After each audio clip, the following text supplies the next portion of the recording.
भाई देखो, और कुछ ऊपर नीचे हो चलेगा, लेकिन सरकारी नौकरी होना तो बात ही अलग है। वैसे बाकी सब चीजें छोड़ो, तुम ना जम करके पहले गवर्नमेंट नौकरी की तैयारी कर लो, फिर देखा जाएगा क्या करना है। मतलब ऐसी लाइंस हमने अपने आसपास बहुत सारे रिश्तेदारों के मुंह से सुनी होगी। इवन हमारी फैमिली में भी हमने ये सारी बातें अक्सर सुनी होगी। क्योंकि हमारे देश में रोजगार की अगर बात करें तो सबसे ज्यादा रोजगार के लिए लोग सरकारी नौकरी को पाना चाहते हैं। सरकारी नौकरी पाना हर किसी का सपना होता है, फिर चाहे वो नौकरी छोटी हो बड़ी हो कोई फर्क नहीं पड़ता, किसी भी तरीके की। और कई बार जब सरकारी नौकरी में आप अपने मनपसंद की नौकरी पाना चाहते हैं तो इसके लिए आपको बहुत पढ़ाई भी करनी पड़ती है। सरकारी नौकरी पाना ना लोगों की पहली पसंद होती है, और अगर सरकारी नौकरी ना मिले तो उसके बाद लोग किसी कंपनी या खुद के बिजनेस की ओर ध्यान देते हैं। क्योंकि हमारे देश में सरकारी नौकरियों का काफी ज्यादा महत्व है, इसीलिए लोग सरकारी नौकरी पाने की कोशिश करते हैं। क्योंकि सरकारी नौकरी हमारे रिटायरमेंट के बाद भी हमें पैसे देती है, और सरकारी नौकरी में पैसे भी अच्छे मिलते हैं और काम भी थोड़ा कम होता है। लेकिन अगर बात करें हम प्राइवेट नौकरी की, तो कहा जाता है कि प्राइवेट नौकरी में काम काफी ज्यादा होता है, बड़े बड़े टारगेट्स होते हैं और पैसे फिर उसी के अकॉर्डिंग मिलते हैं, और रिटायरमेंट के बाद भी हमें कुछ नहीं मिलता। इसीलिए हमारे देश का हर युवा नौकरी पाने की कतार में लगा रहता है। आज के समय में हमारे देश का हर युवा चाहता है कि उसे जल्दी से जल्दी नौकरी मिल जाए, और ऐसा आप भी चाहते होंगे कि आपको भी सरकारी नौकरी मिले, जिसके लिए आप दिन रात मेहनत करते होंगे। लेकिन कई बार दिन रात मेहनत करने के बाद में भी आपको सरकारी नौकरी नहीं मिल पाती, क्योंकि हमारे देश में सरकारी नौकरी पाने की होड़ में हर कोई एक दूसरे से आगे रहता है। क्योंकि हमारे देश की जनसंख्या काफी ज्यादा है, इसीलिए नौकरी पाना काफी ज्यादा मुश्किल हो जाता है। अगर हमारे देश में एक सरकारी नौकरी निकलती है तो उसके पीछे लगभग 1 लाख से ज्यादा लोग फॉर्म अप्लाई करते हैं, जिससे कि आपको नौकरी नहीं मिल पाती। सरकारी नौकरी कैसे पाए उसके बारे में आज पूरी जानकारी देगा, तो आइए शुरू करते हैं।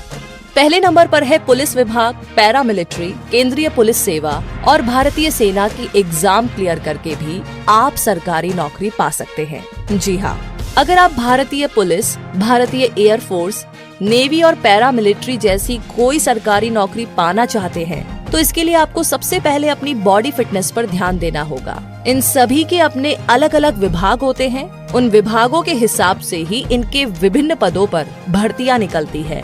तो इसके लिए आप अप्लाई कर सकते हैं, और ये भर्तियां 8वीं से लेकर के ग्रेजुएशन तक के स्टूडेंट्स के लिए होती है। दूसरे नंबर पर है एनडीए का एग्जाम क्लियर करके भी आप सरकारी नौकरी पा सकते हैं और आर्मी ऑफिसर बन सकते हैं। इसमें आपको सिपाही से लेकर अधिकारी तक के पद पर नौकरी मिल सकती है। इसके लिए आप पढ़ाई के साथ साथ अपनी बॉडी फिटनेस से रिलेटेड गतिविधियां करते रहे, और इन सभी के साथ साथ आपको मोबाइल, रेडियो, टीवी, इंटरनेट, अखबार इन सभी के साथ जुड़े रहना भी जरूरी है। क्योंकि कई बार कुछ ऐसी चीजें दिखाई या सुनाई जाती है जो आपके लिए काफी ज्यादा इम्पोर्टेंट होती है, क्योंकि ये सारी जानकारियाँ आपको इन सभी में अपना करियर बनाने के लिए काफी ज्यादा हेल्प करती है। तीसरा है सरकारी बैंक में नौकरी, यानी कि अगर आप बैंक में करियर बनाना चाहते हैं तो आज के टाइम में किसी भी तरह के सरकारी बैंक या फिर कोऑपरेटिव सोसाइटी में हमारे देश का हर युवा नौकरी पाना बहुत पसंद करता है। तो इसके लिए आपको IBPS यानी कि Indian institute of banking and personal selection द्वारा आयोजित CWE यानी कि कॉमन रिटन एग्जाम देना होता है। ये एग्जाम साल में एक बार होता है, जो कि बैंक के क्लर्क और ऑफिसर के लिए होता है, तो आप ट्राई कर सकते हैं।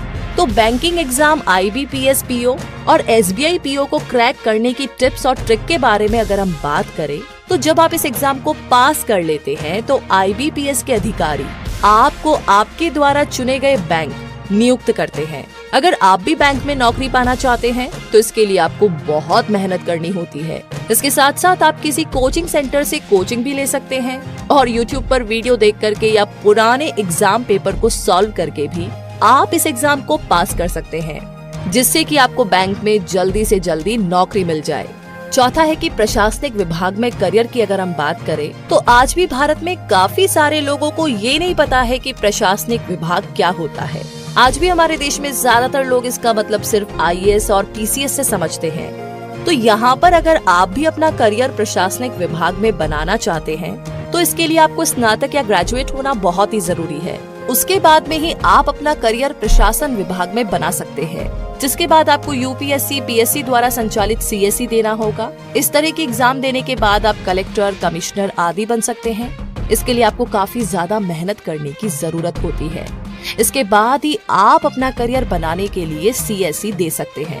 प्रशासनिक विभाग आपको करियर बनाने के लिए राज्य स्तर और केंद्र स्तर दोनों पर मौका देता है। आगे अब जानते हैं 5वें नंबर पर केंद्र सरकार के विभागों में जॉब के अवसर।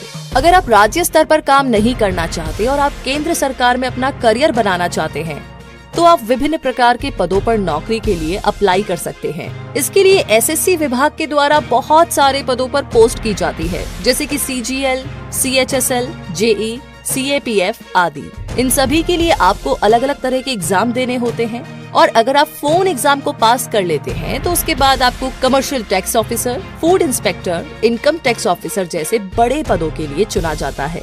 लेकिन इस एग्जाम को पास करने के लिए आपको काफी ज्यादा मेहनत करनी पड़ती है और अगर आप भी इनमें अपना करियर बनाना चाहते हैं तो इसके लिए आप किसी कोचिंग सेंटर से कोचिंग ले सकते हैं या फिर किसी वेबसाइट से ऑनलाइन तैयारी भी कर सकते हैं। और इसके लिए आपको न्यूज़पेपर, रेडियो, टीवी, इंटरनेट से जुड़े रहना काफी ज्यादा जरूरी है। आगे 6ठे नंबर पर है राज्य सरकार के विभागों में जॉब के अवसर। अगर आप राज्य स्तर पर नौकरी करना चाहते हैं तो इसके लिए यूपीएससी विभाग समय समय पर विभिन्न पदों की भर्तियां निकालता है, जैसे कि लिपिक, कनिष्ठ लिपिक, लेखपाल, पटवारी, अमीन आशु लिपिक आदि। तो ये सभी यूपीएससी के द्वारा करवाए जाते हैं और अगर आप भी एग्जाम पास कर लेते हैं तो आपको इन सभी पदों पर नियुक्त किया जाता है। इन सारी जानकारियों के लिए विभाग से जुड़ी वेबसाइट पर आप जा सकते हैं, सारी जानकारियां ले सकते हैं और जब भी फॉर्म निकले तो आप इन फॉर्म्स को अप्लाई कर सकते हैं। आगे 7वें नंबर पर है भारतीय रेलवे में करियर। जी हाँ, अगर आप रेलवे विभाग में नौकरी करना चाहते हैं तो इसके लिए रेलवे विभाग समय समय पर बहुत सारे पदों पर नियुक्ति करता रहता है। इसके लिए रेलवे विभाग अलग अलग एग्जाम करवाता है, जिसके बाद अगर आप एग्जाम को पास कर लेते हैं तो आपको रेलवे विभाग अलग अलग पदों पर नियुक्त करता है। इसके लिए आप रेलवे विभाग से जुड़ी वेबसाइट से जानकारी ले सकते हैं और इस एग्जाम को पास करने के लिए आप रेलवे विभाग से जुड़ी किताबें पढ़ने या पुराने एग्जाम पेपर पढ़ सकते हैं। इस तरह के बहुत से विभाग हैं जो कि टाइम टाइम पर बहुत सी भर्तियां निकालते रहते हैं और आपको उन भर्तियों के फॉर्म अप्लाई करते रहना चाहिए और उन भर्तियों से संबंधित विज्ञापन, जानकारी, इंटरनेट, टीवी, रेडियो, न्यूज़पेपर, इन सभी में आप पढ़ते रहे ताकि आपको एग्जाम में उन सभी जानकारियों की सहायता मिले। तो इस तरीके के एग्जाम की तैयारी करने के लिए आप अपना एक समय बना करके टाइम के अकॉर्डिंग पढ़ाई करें और पुराने एग्जाम पेपर्स को देखते रहे या किसी ऐसे आदमी से एग्जाम के बारे में आप जानकारी ले जिसने पहले ये एग्जाम पास किया है और आप अपनी ये सारी तैयारी शांत माहौल में करें जहाँ पर शोर शराबा ना हो। इसके लिए आप किसी कोचिंग सेंटर से कोचिंग भी ले सकते हैं और जो भी आपको पढ़ाया जाता है उसे आप बार बार लिख करके देखें और आप जिस किसी विषय में कमजोर है उसको ज्यादा टाइम दें और सारे सब्जेक्ट को आप एक पैटर्न बनाकर पढ़ें। और अगर आप ऐसा करते हैं तो निश्चित ही आप एग्जाम को पास कर लेंगे और सारे सब्जेक्ट्स को आप एक पैटर्न बनाकर पढ़ें। कहने का मतलब ये कि अगर आपने अपना गोल डिसाइड किया है कि मुझे ये एग्जाम क्लियर करना है तो हो सकता है स्टार्टिंग में आपको वो गोल काफी बड़ा लगे, इसलिए उसे छोटे छोटे पार्ट्स में डिवाइड कर दीजिए। जैसे आप छोटे छोटे पार्ट्स कंप्लीट करते जाएंगे आपका कॉन्फिडेंस लेवल काफी ज्यादा ऊंचा हो जाएगा और आपको फील होगा कि आपने इतना ऑलरेडी कर लिया है, बस अब तो इतना ही बचा है। तो ठीक इसी तरीके से छोटे छोटे गोल्स को क्लियर करते हुए आप बड़े गोल को अचीव कर लेंगे और एग्जाम पास करके आप सरकारी नौकरी पा सकते हैं। और वैसे भी हमारी शुभकामनाएं हमेशा आपके साथ है। ये वीडियो आपको कैसा लगा हमें कमेंट बॉक्स में लिख करके जरूर बताइए। साथ ही आगे किस टॉपिक पर आप वीडियो देखना चाहते हैं हमें वो भी बताइए। तो आगे भी ऐसी जानकारियों के लिए हमारे चैनल को सब्सक्राइब करके बेल आइकन को प्रेस करना बिल्कुल ना भूलें। धन्यवाद।